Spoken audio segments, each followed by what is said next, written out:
Não, não, não, não. Agora eu não tenho tempo. Tempo é dinheiro. E você, já ouviu isso? Já disse isso também? O que você acha de filhos que crescem e se esquecem dos pais? Não tem tempo. Não estou falando daqueles que não vêm em casa porque moram longe. Estou falando daqueles que moram na mesma cidade, mas nunca veem os pais porque dizem não ter tempo.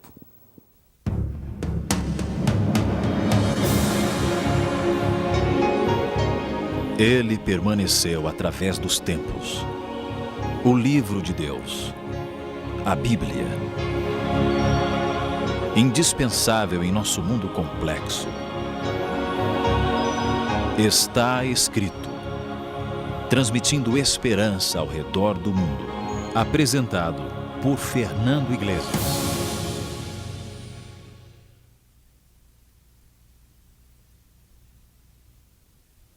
Quais as lembranças que você tem do seu pai e da sua mãe? Quando eu era menino, eu morria de medo de trovão. O mais incrível é que o medo acabava na hora que eu corria para a cama do pai e da mãe. Meu pai, por exemplo, costumava cantar para a gente. Ele cantava Tutu Marambá.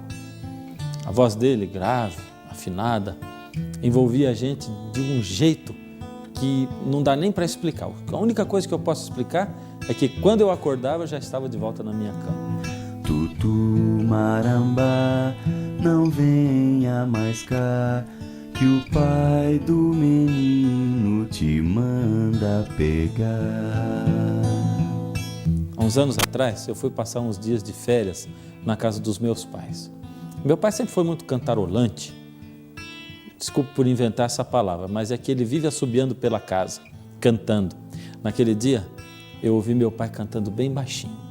Eu percebi que o som vinha de lá do quarto dele. Fiquei assim surpreso, porque fazia muitos anos que eu não ouvia meu pai cantando aquela música, Tutu Marambá. Fui andando bem devagarinho, pé por pé, para ver o que estava acontecendo. E quando eu abri a porta, fiquei emocionado. Me emocionei ao ver que meu pai estava cantando para o meu filhinho dormir. Naquele momento eu me projetei ali naquela cama. Foi como se o tempo voltasse atrás. Minha mãe era nossa companheira diária, coleguinha. Ela brincava de carrinhos e aprendeu até a soltar pipa. Apesar do pai da gente servir para um monte de coisas, brincadeiras, para pular da barriga dele, para carregar a gente de cavalinho, quando a coisa fica difícil, quem resolve mesmo, você sabe, é a mãe. Minha mãe era nossa confidente. Sempre eu conversava das coisas da vida com ela. Meu pai tinha muito trabalho e a gente só se via quando estava escurecendo. Nem sempre ele tinha tempo para brincar com a gente todo dia. É por isso que a gente esperava com muita ansiedade a chegada do sábado. No sábado, meu pai sempre tinha tempo para ficar com a gente. Sábado era dia de investir na companhia uns dos outros em conversa lá em casa. Na maioria dos sábados, a família toda se reunia. Tios, tias, primos, vô, vó. No sábado, meu pai era outro. Ele tinha muito mais tempo para ser companheiro, como a minha mãe era.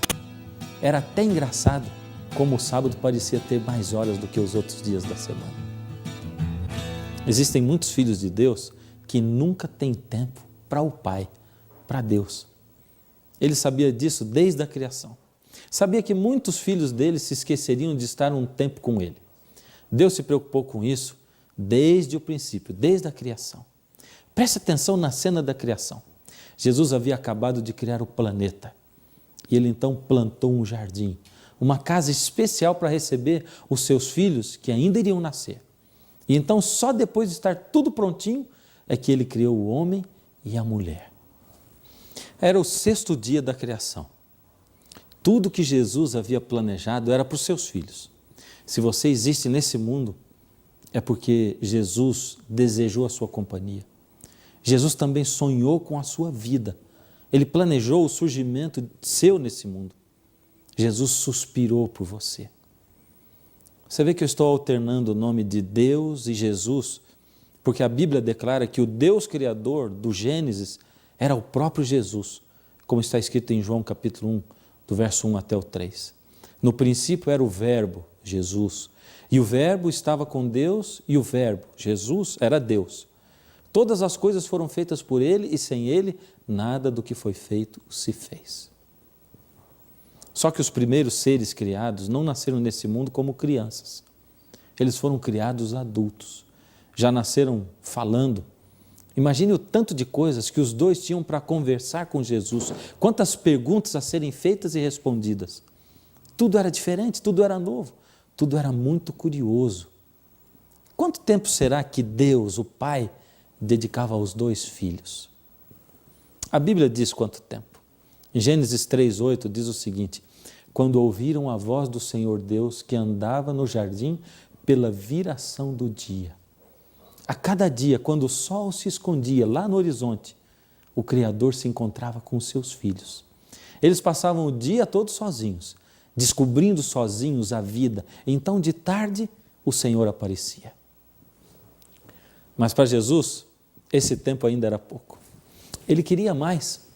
Por isso, desde a criação, Jesus planejou passar um tempo especial com eles.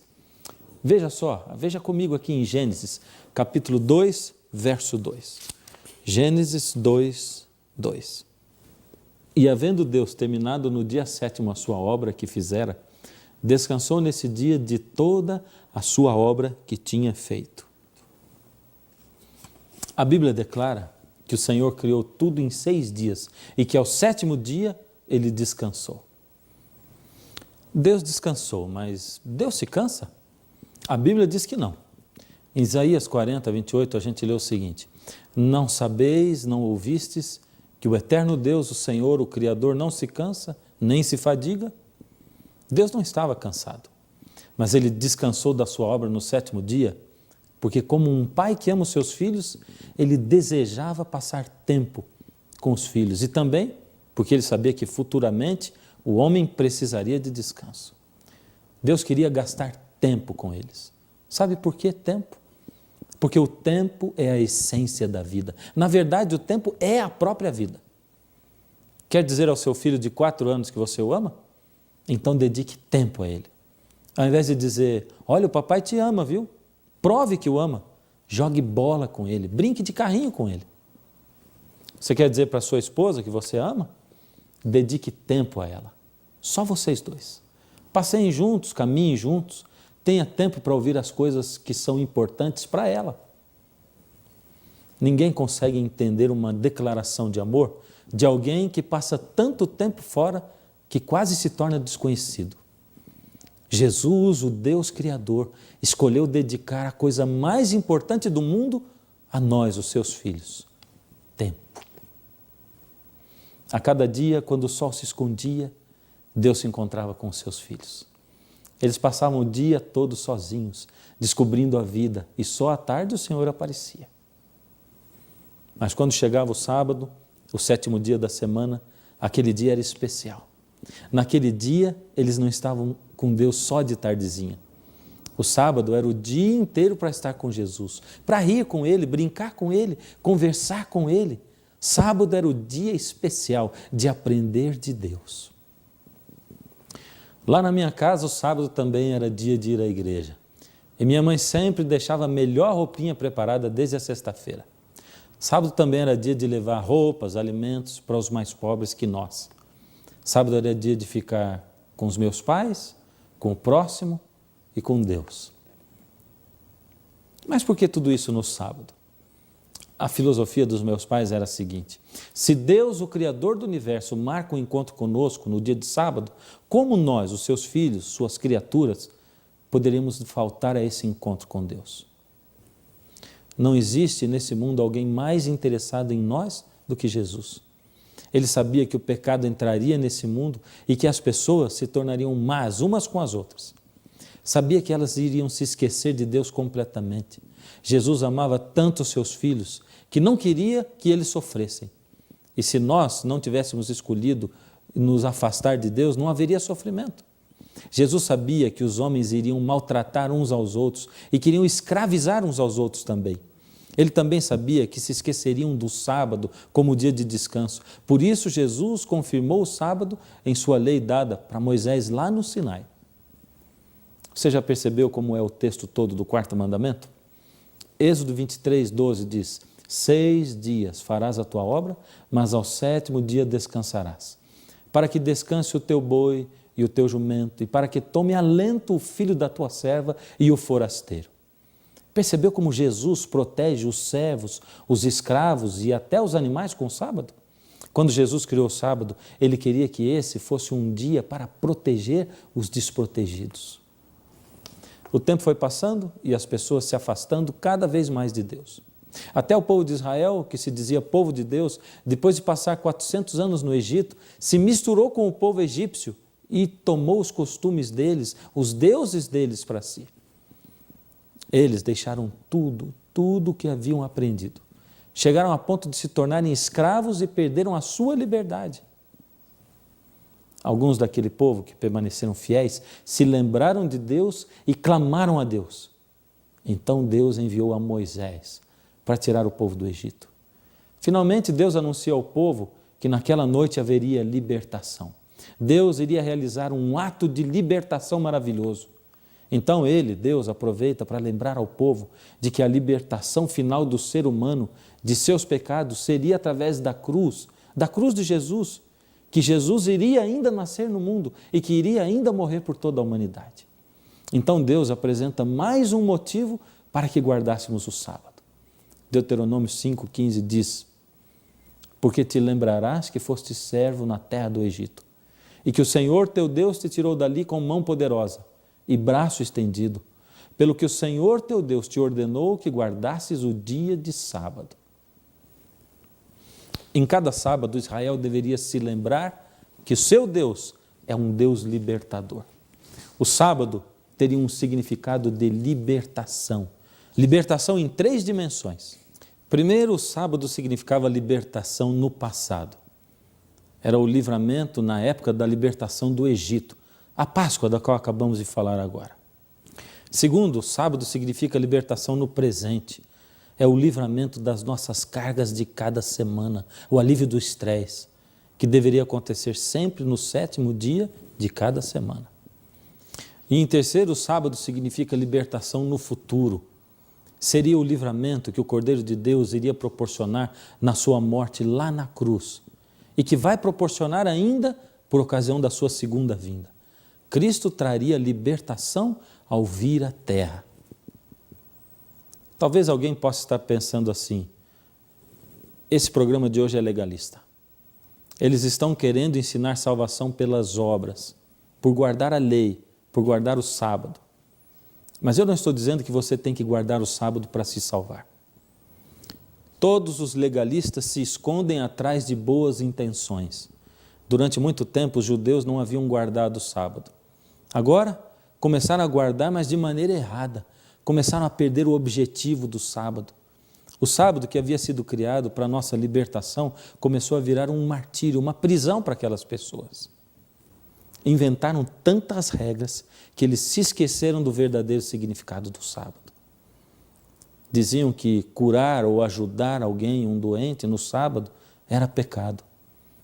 Só que se uma ovelha deles caísse num buraco, correriam para tirar, porque o prejuízo seria grande na certa. O sábado já não ajudava o homem, mas se tornava um tropeço para o homem. Eles perderam o alvo. Então veja Jesus, o Criador do sábado, o Senhor do sábado. Jesus veio para ensinar a eles o verdadeiro significado do sábado. Jesus começa a restaurar o que era o sábado antes, quando Ele o criou. Jesus sai para encontrar os desprotegidos, para restaurar e proteger no dia de sábado. Jesus encontra, por exemplo, um homem com a mão aleijada e o cura na frente dos críticos no dia de sábado. Mateus 12, de 9 a 12, diz o seguinte: tendo Jesus partido dali, entrou na sinagoga. E eles então, com o intuito de acusá-lo, perguntaram a Jesus: é lícito curar no sábado? Ao que lhes respondeu: qual dentre vós será o homem que, tendo uma ovelha, e num sábado esta cair numa cova, não fará todo o esforço tirando-a dali? Ora, quanto mais vale um homem que uma ovelha? Logo é lícito fazer no sábado o bem.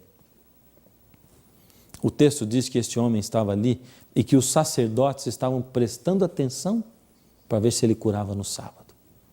O interesse deles ao irem à sinagoga não era adorar a Deus, era procurar um erro em Jesus para poder acusar Jesus.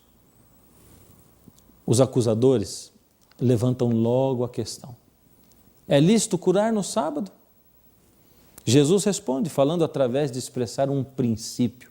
E ele diz o seguinte: é lícito fazer o bem aos sábados.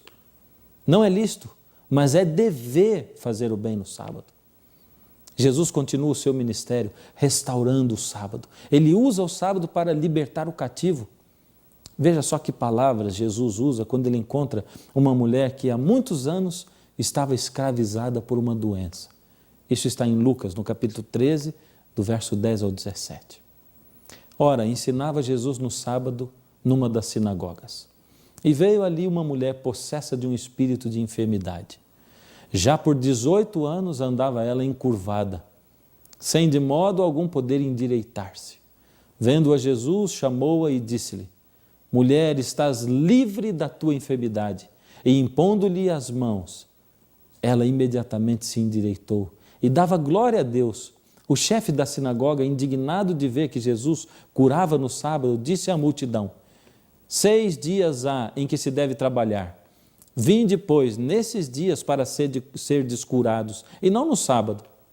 Disse-lhe, porém, o Senhor: hipócritas, cada um de vós não desprende da manjedoura no sábado o seu boi ou o seu jumento para levar ao bebê? Por que motivo não se deveria livrar deste cativeiro em dia de sábado esta filha de Abraão, a quem Satanás trazia presa há 18 anos? Viu só? Ao Jesus encontrar-se com aquela mulher, ele a declara livre da enfermidade. Aí ele passa a ser repreendido pelo chefe da sinagoga e pelo povo por trazer pessoas para serem curadas no sábado. Aqui finalmente aparece a função redentiva do sábado. O sábado deveria ser usado para redimir, libertar. E era exatamente para isso que Jesus tinha vindo a este mundo. Jesus compara o fato de libertar um animal ao ato de libertar um filho de Deus de uma doença. O fato de Jesus libertar no sábado nos lembra a sua função de Messias, função messiânica, que era proclamar liberdade aos cativos. Temos nas curas de Jesus aos sábados não apenas atos de amor, compaixão, de graça, mas verdadeiros atos sabáticos, ou seja, atos que realmente cumprem o objetivo para o qual o sábado foi criado. Jesus guardava o sábado da Bíblia, não o sábado dos judeus, as regras dos judeus, as invenções humanas deles. É por isso que eles o criticavam e diziam que Jesus não guardava o sábado. Veja só essa declaração. Vamos ler João 5,18. Não somente violava o sábado, mas também dizia que Deus era o seu próprio Pai, fazendo-se igual a Deus. Jesus não guardava as normas absurdas dos judeus. Ele guardava os princípios que ele mesmo estabeleceu. Mas por isso os judeus o acusavam de violar o sábado. Só que Jesus diz na cara deles que eles é que não guardavam o sábado. Veja em Marcos 7,8. E disse-lhes ainda: jeitosamente rejeitais o mandamento de Deus para guardardes a vossa própria tradição. Bem, de um lado estão os judeus dizendo que Jesus não guardava o sábado. De outro lado está Jesus dizendo que os judeus é que não guardavam certo. Quem você acha que está com a razão? Jesus ou os judeus?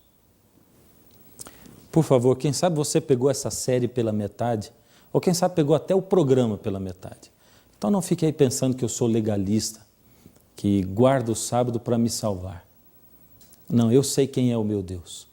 Eu sou salvo pela graça e só pela graça. Nada que eu faça para marcar pontos, para me salvar, vai adiantar, porque Cristo já fez tudo. Se eu guardar a lei dos 10 mandamentos e o sábado para me salvar e para contar pontos com Deus, eu estarei fazendo errado. Estarei sendo legalista. Estarei insultando a Deus. Então ainda fica no ar a pergunta: será que guardar o sábado não é sinônimo de justificação pelas obras? Ou seja, será que se eu guardo o sábado, eu não estou dizendo que quero mais pontos na minha fichinha com Deus? Quero voltar para a história do meu pai. Eu cresci e me tornei um adolescente muito tímido. A gente morava numa cidade chamada Jacareí, no interior do estado de São Paulo, lá onde existia só uma igreja adventista. Mesmo assim, eu não tinha coragem nem mesmo de fazer uma oração em público. Meu pai sempre foi representante de laboratório, essa era a profissão dele. Por isso, de vez em quando, a gente mudava de cidade. No final de ano, quando eu tinha 15 anos, tentaram promover o meu pai na firma dele pela terceira vez. Mas se ele aceitasse, teria que trabalhar aos sábados. Então ele rejeitou pela terceira vez a promoção. Só que dessa vez ficaram tão irritados que demitiram o meu pai. Legalismo isso?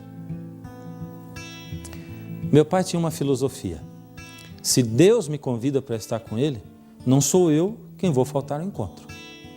Alguns diziam para o meu pai, você é louco. Mas ele pensava, não, eu não sou louco, eu confio em Deus. Eu não posso fazer nada para me salvar. Deixe que Deus me salva e me ajuda. Mas eu vou colocar o meu tempo com Deus em primeiro lugar, no dia em que Deus pede. Foi desse jeito que com mais de 40 anos de idade, o meu pai, com 3 filhos, foi demitido do laboratório onde ele trabalhava por causa do sábado.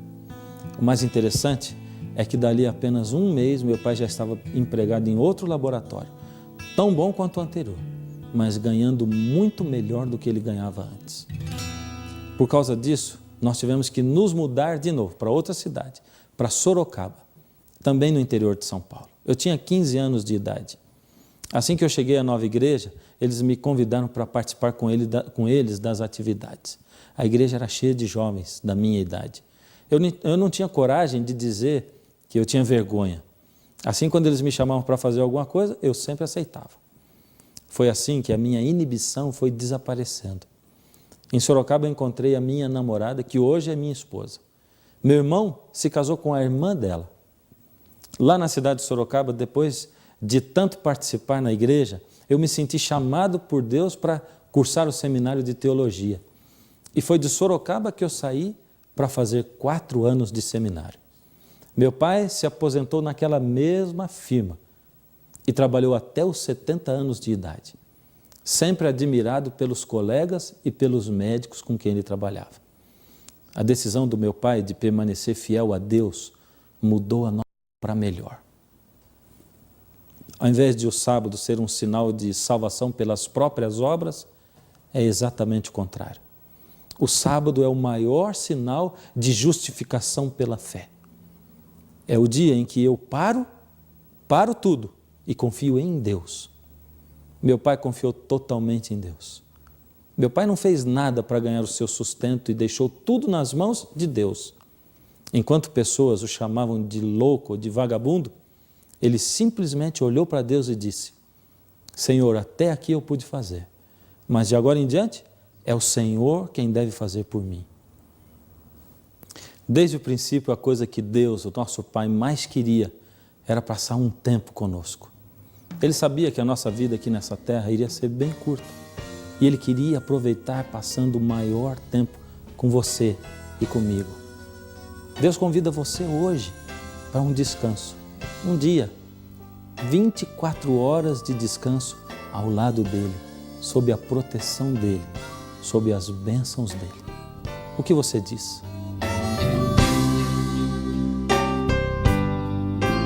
Por saber que a vida é tão curta e a saudade que dói em meu ser, separei este dia pra estarmos juntinhos. Não me deixe esperar por você. Em 6 dias criei toda a terra fiz as flores, os prados e fiz você. Não estava cansado, mas descansei. Eu só queria um tempo com você. Por saber que a vida é tão curta e a saudade que dói em meu ser, separei este dia pra estarmos juntinhos. Não me deixe esperar por você, por saber que a vida é tão curta e a saudade que dói em meu ser. Separei este dia pra estarmos juntinhos. Não me deixe esperar por você.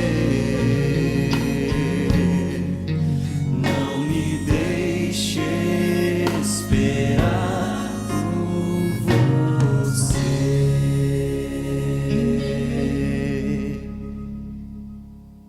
Eu sei que ainda ficam algumas dúvidas a serem esclarecidas. E sei também que uma delas é: mas será que não pode ser qualquer outro dia? Será que Deus não me pede apenas o tempo e me deixa escolher qual será o dia em que eu vou parar para estar com Ele? Nós temos ainda 2 programas.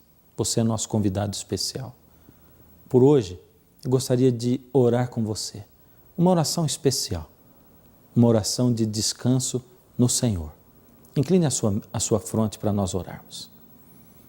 Deus amado, queremos descansar sabendo que o Senhor cuida da nossa vida. Queremos, Senhor, nos livrar do nosso estresse, queremos nos livrar da depressão que nos oprime. Sabemos que o Senhor nos convida para um dia inteiro, 24 horas com o Senhor. Sabemos que o Senhor é o nosso Pai que nos ama e que quer o melhor para nós. Por isso, Senhor, cada dia mais, abre a nossa mente e o nosso coração. Entra nessa vida desse filhinho seu que agora nos escuta. Em nome de Jesus. Amém. Não se esqueça que nós temos um encontro marcado para a próxima semana. No próximo está escrito. E até lá, saiba sempre, se houver alguma dúvida, está escrito. Nem só de pão viverá o homem, mas de toda palavra que sai da boca de Deus.